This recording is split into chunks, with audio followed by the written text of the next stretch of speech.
and welcome back. This is FM Tahiti, and I'm Pelham. I'm just going to take you through some of the end of season awards, bit of information, probably skip ahead a bit and take you through some of the transfers and try and get us up to being ready to start the next season. So it's a bit of a in-between kind of video for this. So we've got our own end of season awards to look at first.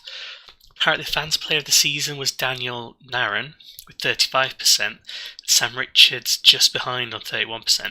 Personally disagree with the fans, I think they made a mistake there. Daniel Naran did do reasonably well there. So he had 25 appearances all in all, 6 goals, 6 assists. He also had 12 yellow cards and 2 reds, but overall he got a 7.26. Daniel Naran is one of the players I think we will be doing our best to keep hold of. Jordan Naran, on the other hand, could possibly let go of, but he's the Naran we might keep. Goal of the season was from Seth Waite. Let's have a look at this one. So it was against the Shellfish. I think I remember this one actually. It was quite a good one. So Waite often rotated in for Manuel, either as a sub or when he... Yeah, it was a pretty good goal. Not bad goal of the season for us, well for our team. Signing the season was Florian Dubois.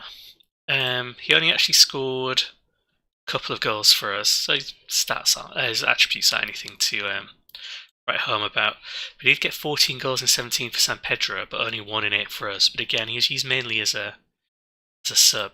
I think the reason why he got signing of the season is because actually we only really had 3 signings all in all. A little more if you count the loan signings, but he was able to play more than any of the others. And then young player of the season goes to Sam Richards. Sam Richards, one of my favourite players of the season. 34 games played in total, 8 goals, 7 assists, 5 man of the matches. Only 1 red, which is fairly low for our team, because everyone seems to have got a red at some point. General season review. So league-wise, we were off the pace for much of it. We weren't first for much of it either, so second might be fair. We got 76% attendance for the most part. Definite moment to forget was that 4-0 loss. That definitely cost us the title at the end.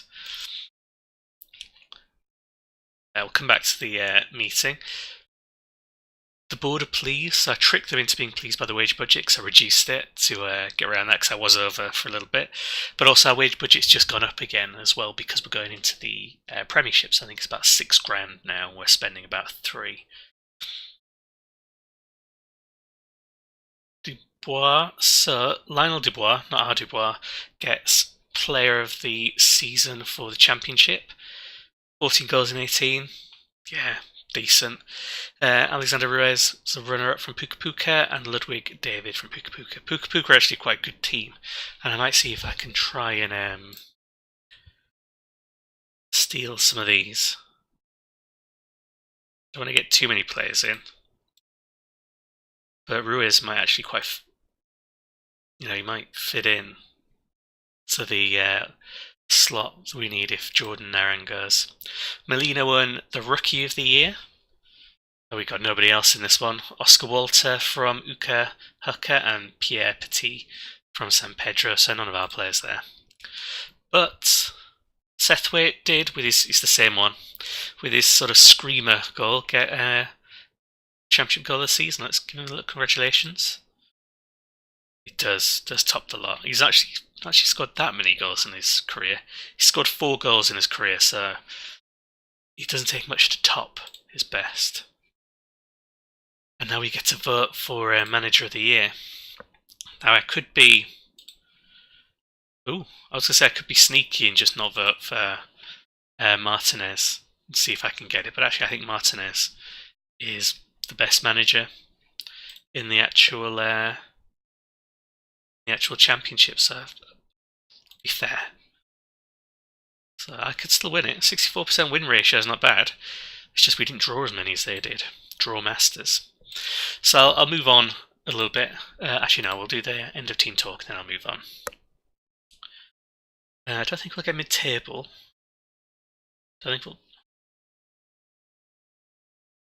Top half. Title or mid-table? Okay, I'm going to go for this one.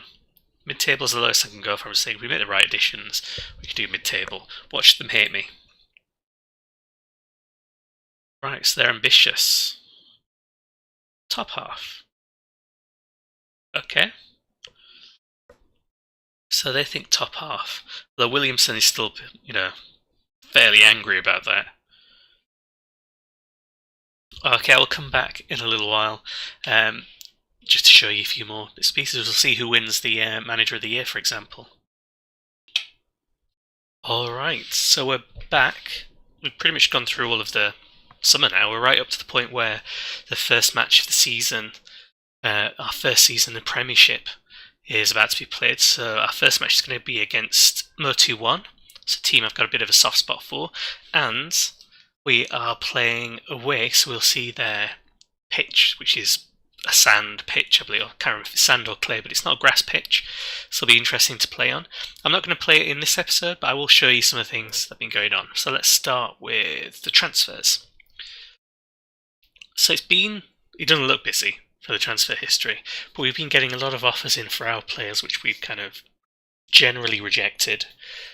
We put a lot of offers in as well, and there's a couple of deals we could have got over the line, but some of them were just asking for too much. So, for example, I wanted to get John Joe Chadwick, whatever his name was. John O. Chadwick, that's his name. He's like a defensive midfielder from Union Rimatara, so he's from the Austral Islands. He'd fit in, he looked really good, but he wanted £525 a week. And although we can offer, we've got £6,000 in our wage budget now, we can't really afford that because we're in debt. So if I just flick back to the finances, we're £83,000 in debt. So we're currently spending £3,200, which is still a little bit more than comfortable spending, because I don't think we're going to make a huge amount of money. The projection's horrendous for us. So we're financially okay, but it looks like it's going to be a bad season financially. So I didn't want to spend that much money on him, even if he looked pretty good. I just couldn't bring myself to do it. I just really couldn't do it. So we've only actually brought in one player, but we've also got rid of some. So Jordan Naran has gone. He got like 3 red cards last season, a couple of goals, a couple of assists. He was okay, but we could do without him, and he was on like £120 at that point, so we thought, let's get rid of him. The plan was to get rid of him and bring in a midfielder, but that didn't happen. Leclerc we got rid of as well, because he was on about 170 per week. This colour scheme's bad. He was on about 170 per week. And he was a good bit part player. He scored a few goals. But I could do cheaper. I could definitely do cheaper, so I got rid of him. The only player we brought in is Semi-Gerard. So half a Gerard. And he is a striker from AS Chance, so the youth team that got promoted into the Gold Development League. Last season he got 8 league goals in 18, but 11 in 21 overall, and 4 assists, so he looked promising. Good physical stats. Mentally, I keep saying stats. Good physical attributes. Mental attributes are okay. Technically, he's not that far off some of the other players we've got already, but at least he's got a goal-scoring record. So this is an AS Chance team that did quite well in their regional cup as well, so we thought we'd give him a chance and got him for 180. So by getting rid of Leclerc and Naran, we freed up enough to cover him without spending more, essentially, without too much excess. And that was it. There was someone else from AS Chance we were looking at getting, but they wanted like 190. They're a bit dubious, so I let it go. So our squad is currently this. One thing that transfer also didn't mention is Florian Dubois. The striker had 14 goals in 17 until he came to us. I also let go as well because he was on about 172, so we just let him go. But I'm relatively happy with the squad. So we've got Hamish Bennett and Ahmed Smith. Hamish is upset because Moria, the Yellow Lizards, the team that won the Premiership for the very first time and also got to the final of the OCL. They've just won the Super Cup, and they won the Windward Isle Cup as well, I think. So they've the team probably with the most trophies at the moment, and probably the better ones. They wanted him. They obviously didn't offer me any money for him because none of the players are really worth a huge amount yet. So there's not much money changing hands. They wanted him, I said no. He kicked off. I said he wasn't going anywhere. I could let him go because I'm pretty sure Ahmed Smith will be just as good as he is in the long run. But at least I trust him and I know Hamish, so he'll stay at least until the January transfer window. In defence, we've got reasonable options. So we've still got McIntyre, still got Salaberry, still got Joe Jansen, Thomas, Chantbull, and Aweg. We've got plenty in the centre. We've got enough on the right, enough on the left. They're all okay. They're all kind of promising, apart from David Thomas, who looks like this might be as far as he's going to get. In midfield, well, we've still got Waite and Manuel on the right. Another push, and Aaron can play on the right as well if we need him to. On the left, we've got Richards and Douglas, and likewise, Aaron can play on the left if we really want him to, or Gerard could as well. In the centre, it's a little bit thinner. We've got Weaver, we have Naran, we have Lee and Spearling, although Lee and Spearling are attacking, as is Naran really. We've also got Higgins. So Higgins is one of our youth players, and I just promoted him up into the senior team to give him a chance. Might as well see how he does. He's rated quite well. A few teams have tried to get him on trial to see if they could get him in, but resisted for the moment. We'll see how he does. And then up front, we've got plenty of options again. So Henderson's rehabilitating himself from his cruciate. His star rating has plummeted. So his ability is currently half a star. He might be a full star at best. I think his legs might just be gone now. I'm worried that this is it for him, and if so, he's gone at the end of the season. Even though he's a good leader in the team, he'll be gone. We've got new boy Gerard, Chisholm and Williamson, who both did reasonably well last season, and our youth prospect Wallace. So I'm okay with the team. Tactically, we're going to stick for the moment with the 4-4-2, but I do have a backup tactic, which is the Diamond Whale. We just have Spearling move up, so either Lee, Spearing or Naran there, and then Weaver, whoever we can get into that defensive midfield role, will play there. I might still keep looking for another defensive midfielder or a ball-winning midfielder to put in there. I don't want to spend too much money, to be honest, so we might just see how we go with that. So that's the team really. You've seen the finances, you've seen the transfers. Staff-wise, we've actually got some staff now. So we managed... Got the jobs on here? Yep. So I managed to replace the old head of youth development with the head of youth development who's also got 4-4-2 as their preferred, but is professional. So hopefully there'll be less unambitious youth prospects. Managed to get a coach finally. He's got Tefe Tafariu, again, who's fairly professional. And we managed to get an assistant manager for the under-23s, who's fairly professional, and we've actually got an offer in for a manager for the under-23s.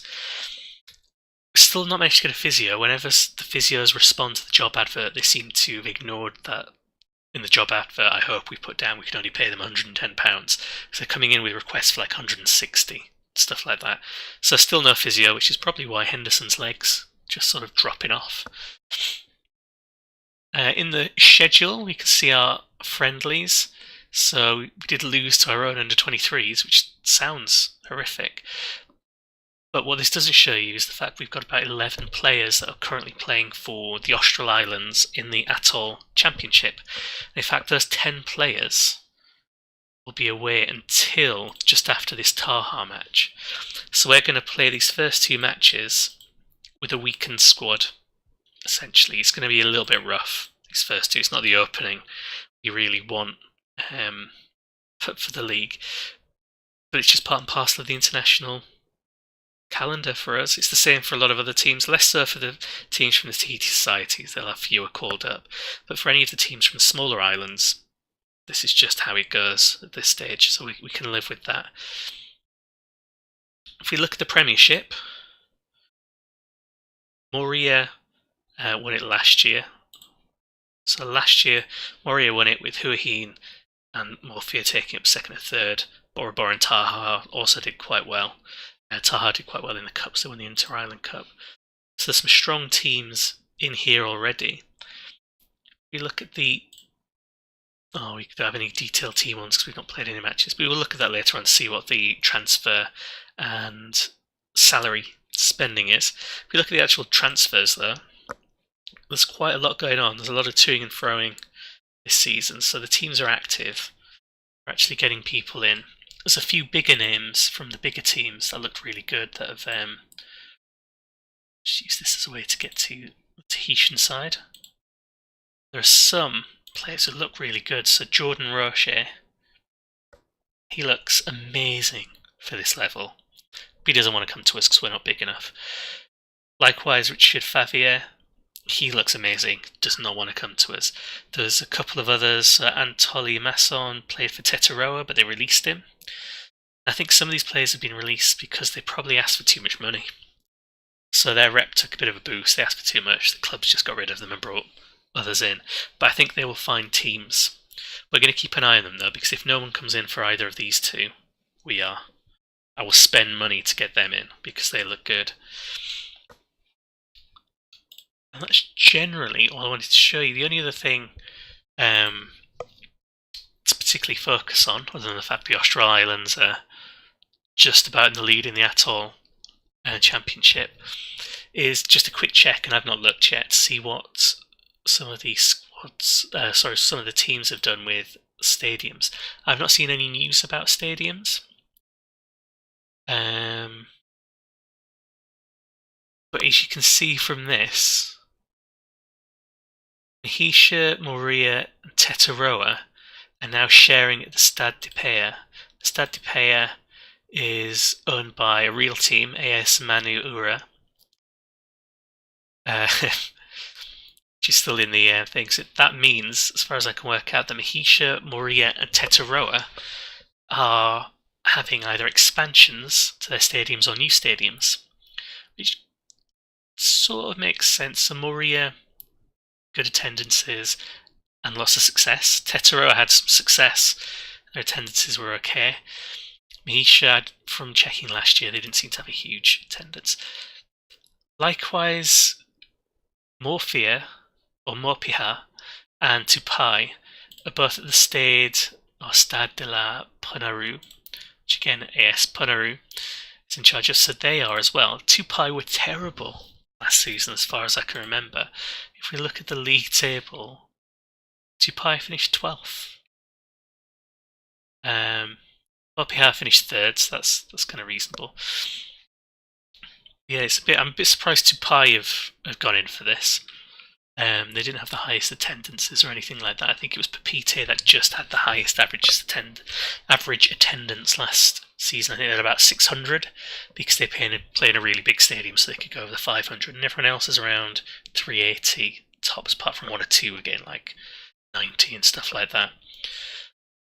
So we look at Morphia's facilities. They're just having an expansion, so they're adding 727 seats to it, so they'll have a capacity of 1,227 when they move back February, so they won't be there for too long. Let's find the other teams.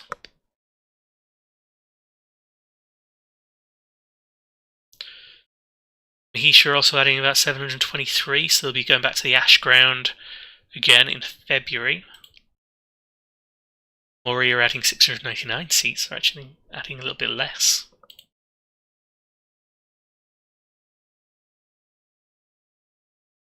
Tetaroa are adding 710.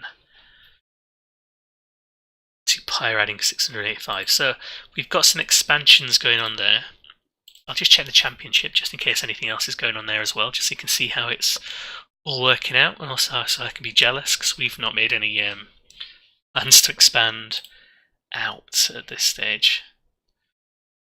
So it looks like nothing's happening for any of these, no one's sharing or anything like that.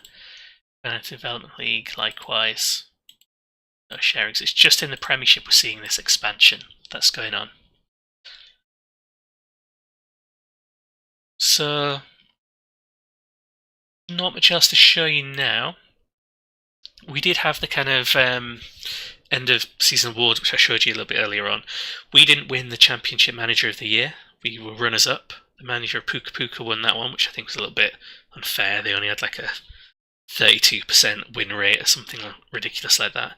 Did kind of think either us or the manager of Tetaroa should have got that. I think it was Fernandez should have got that one. The pre-season stuff's done all its kind of like odds and things like that. So look at the season preview. We're expected to finish 7th. We're expected to finish above Tetaroa, but more importantly, we're both, as newly promoted teams, expected to finish above a lot of these ones. So clearly our squads look good in comparison. I don't think 7th is something we will do. The team think it is. I think just fighting relegation's not good enough, or mid-tables not good enough. But apparently I'm wrong. I'm being too pessimistic. Moria, who won it, second favourites. Bora Bora must have a good squad because they're 5-1 favourites, even though they're not defending champions. So it'll be interesting. The board expectations are that we finish in the top half, we win the Mutiny Trophy, and we get to the quarterfinals of the Inter-Island Cup. We got to the quarterfinals of the Inter-Island Cup last year, so we can do it, I reckon. But it's a bit dicey. Mutiny Trophy all just depends on how well we play in the group stage. We can't really drop any points there, but it's doable. It's just this mid-table thing I'm worried about. So we could get sacked. Could get sacked at the end of all of this. Looking generally, we finally got one favoured personnel as well. So we've got Daniel Naran, who is favoured. I offered him a new contract to get him to stasis on 180. We wanted a lot more.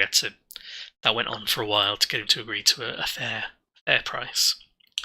So there we go. I'll end there. This is no matches, obviously, in this one. I should probably say that at the start, but no matches for the moment. And we'll come back for the very first Premiership game for the Ruratu Humpbacks.